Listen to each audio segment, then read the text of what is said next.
Rendez-vous incontournable mais de plus en plus critiqué, le All-Star Game a eu lieu à Indianapolis cette année et la NBA a fait venir ses plus grandes stars. Pour quel résultat? C'est ce qu'on va voir dans cette vidéo. Merci d'être là et de vous abonner si ce n'est pas encore fait. Vous voyez que je porte un t-shirt de Steph Curry, donc je vais commencer par lui. Il avait réalisé de belles performances par le passé. On sait que évidemment dans le match des étoiles, la défense est absente, on y reviendra. Mais Steph Curry, lui, il a participé à une innovation, c'est-à-dire un concours de tir à 3 points, non pas contre d'autres joueurs NBA, mais contre une star de la WNBA. Je ne sais pas si vous la connaissiez, Sabrina Ionescu, qui est une shooteuse de New York incroyable, qui avait réalisé d'ailleurs de très fortes performances lors d'un concours, je crois, WNBA. Et là, elle se retrouvait face au plus grand shooter de tous les temps, qui a remporté le duel, mais qui n'a pas vraiment creusé un écart immense, hein. Je crois qu'il y a eu 29 à 26 au total. Bref, c'était une initiative, je trouve, assez sympa. Un coup de projecteur sur le sport féminin et le basket WNBA qui est sur la pente ascendante. Moi, je pense à la française Marine Johannes qui a été remarquée par même LeBron James lors de ses performances récentes. Bref, cette petite épreuve nouvelle a un peu dynamisé la soirée du samedi. Mais on va remonter dans le temps et parler de notre Wemby national. Wemby, très bon bouquin d'ailleurs, que je vous signale au passage si vous voulez savoir comment il a vécu ses premières années de basketteur avant d'entrer en NBA. Bref, Wemby était attendu pour défoncer l'équipe de G-League, alors que finalement, c'est pas ce qui s'est passé. Je vous en ai fait un petit short, je sais pas si vous aimez ce format, mais je le développe de plus en plus sur la chaîne. Il était le coéquipier de Bilal Coulibaly, alors moi personnellement, je me suis levé spécialement pour voir ça. J'ai vu que clairement, il y avait un match qui était un petit peu en train de basculer, pas du tout dans le sens où on pensait, parce que bon, honnêtement, en niveau talent, il n'y avait pas photo, mais finalement, l'équipe emmenée par le futur vainqueur du concours de dunk, Mac McClung, s'est imposée. Et finalement, c'était plutôt justifié sur la physionomie du match. C'est dire si voilà, l'équipe de Brandin Podziemski et d'autres rookies dont je vous avais parlé dans une vidéo qui fait partie de celles les plus vues sur la chaîne, cette équipe-là a été plutôt décevante. Au final, c'est une autre équipe emmenée par le coéquipier de Wemby, Jeremy Sohan, qui a remporté ce Rising Star. Moi j'aime bien cette formule personnellement, des matchs plutôt courts, avec un total de points à inscrire. Grosso modo ça devait être 40 points pour les demi-finales entre guillemets, et 25 points pour la finale. Et ça permet aussi d'ouvrir la porte à la G-League. Et finalement des joueurs qui étaient méritants qui sont allés s'incliner en finale. Donc voilà, c'était plutôt sympa le Rising Star, j'ai trouvé. Bon, je vous parlerai pas du match des célébrités américaines, moi personnellement ça ne m'intéresse pas. Puis en plus j'avoue qu'il y en a beaucoup que je ne connais pas. En tout cas, comme chaque année, les shooters avaient affûté leurs meilleurs gestes pour réaliser de belles performances, et au final c'est Damian Lillard qui l'a emporté. Le joueur des Bucks, qui est évidemment un des plus grands shooters lui aussi de tous les temps, s'est imposé.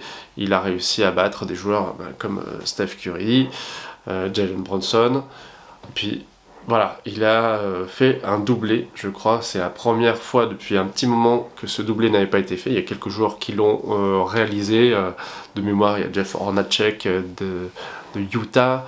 On avait aussi Craig Hodges du temps des Bulls de Chicago et d'autres. Voilà, je vais pas tous les citer, mais en tout cas, Dame Lillard était à l'heure pour régler la mire à 3 points. Quant au concours de dunk, Mac McClung l'a encore emporté.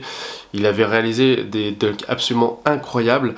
Alors, je trouve que ce joueur qui n'a pas réussi encore à percer en NBA, mais qui réalise des plutôt bonnes performances en G-League, il est un peu d'un niveau d'un dunker professionnel, c'est-à-dire quelqu'un qui fait des séances, je pense, complètement dingues et répétitives pour arriver à ce niveau-là.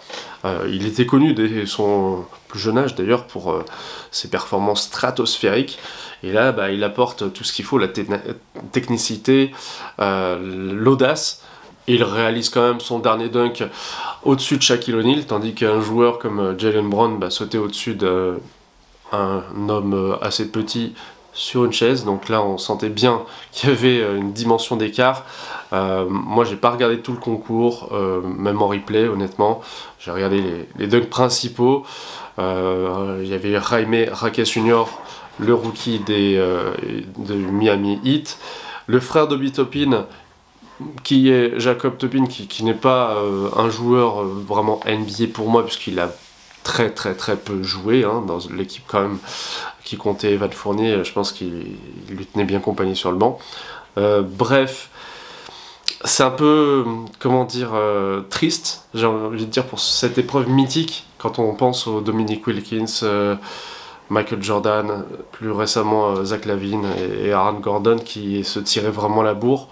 Là, je pense que l'avènement des réseaux sociaux où on voit des dunks d'inconnus et de gars qui sont vraiment des pros hein, aussi dans le monde entier, ça fait que bah, des joueurs NBA ne prennent pas forcément le risque. Alors évidemment, s'il y avait des joueurs comme Ja Morant, ça pourrait être complètement dingue.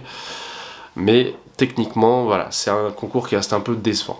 Et puis on a revu Wemby sur le terrain en compagnie de deux autres joueurs qui sont Paolo Banchero et Anthony Edwards. C'était l'équipe des numéros 1 de draft qui a affronté une équipe de All-Star et aussi une équipe d'Indiana. C'est celle-ci qui s'est imposée, emmenée par Bénédicte Mathurin qui avait été MVP du Rising Star. Très beau week-end quand même pour les joueurs de l'Indiana.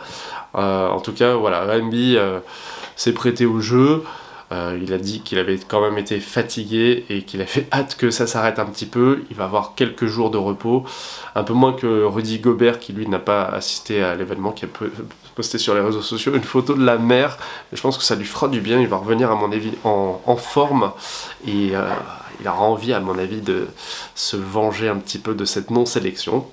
Même si, et là je vais en venir au match principal, son coéquipier Karl Anthony Towns, dont la sélection avait un petit peu posé débat, puisqu'elle écartait Rudy Gobert, mais surtout Domantas Sabonis, qui réalise des performances monumentales au triple-double, notamment avec les Kings dans un bilan qui est convenable, hein, vraiment, les Kings s'en sortent plutôt bien cette année. Eh bien, Domantas Sabonis a participé, il a marqué 32 points à plus de 90% de réussite, même si évidemment la défense n'était pas au rendez-vous. Karl Anthony Towns a fait péter 50 points, mais ce sont les joueurs de l'Est qui se sont imposés. Alors pour un score, je vérifie parce que c'est historique, même si je trouve ça un peu triste, on va y revenir. 211 à 186, avec je crois plus de 160 paniers à 3 points tentés. C'est à l'image de cette NBA où le 3 points est devenu roi, de cet événement où les stars veulent faire tout sauf se battre. Et ça s'est vu au nombre ridicule de fautes, il y en a eu 3 sur tout un match. Alors moi personnellement j'aime pas trop quand les matchs sont hachés, mais là c'est un peu quand même le système inverse. Bref. C'était un peu le cirque, hein. C'est un mot qui revient souvent dans les analyses diverses et variées que j'ai pu lire, et honnêtement, il faut que la Ligue fasse quelque chose parce qu'il n'y a plus vraiment d'enjeu. Alors, ce qui pourrait être intéressant, c'est de flatter un peu l'ego des joueurs, par exemple en faisant un affrontement États-Unis contre le reste du monde. Ça pourrait être pas mal, même si évidemment faudrait repenser un petit peu au système de sélection. Bon, on verra dans les années qui vont suivre. En tout cas, pour cette édition, eh bien, on a vu un LeBron James encore capable de défier la gravité. On a vu Nikola Jokic et Luka Doncic faire tout l'inverse, hein, rester bien au sol. Et même Jokic lancé en contre-attaque, s'élever pour faire un dunk et puis finalement finir en lay-up au-dessus du cercle. Voilà, bon, j'ai regardé le résumé, honnêtement je me suis un petit peu mis à somnoler. Il y a eu des 3 points du milieu de terrain, et bon, quand il y en a un, quand il y en a deux, ok, voilà, Damian Lillard a marqué 37 points, a été élu un MVP, même s'il a été un peu sifflé par le public d'Indiana, qui aurait bien aimé que Haliburton, qui avait réalisé un super début de match, soit élu, MVP lui aussi. Bon, ça c'est pas produit. Encore une fois, l'intérêt c'est peut-être de voir juste des stars comme ça réunies. Il n'y a pas d'enjeu.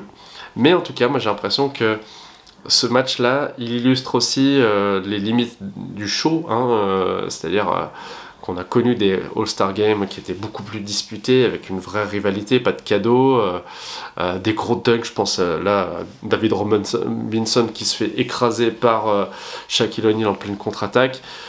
Voilà, mais là, dans le langage corporel, il n'y a aucune envie de faire semblant. C'est désolant en fait, de voir des stars qui, bon, certes sont habitués à être immensément respectés et qui se tirent la bourre à longueur de temps, mais là, voilà, qui sont clairement en mode petit match, tranquillou bilou.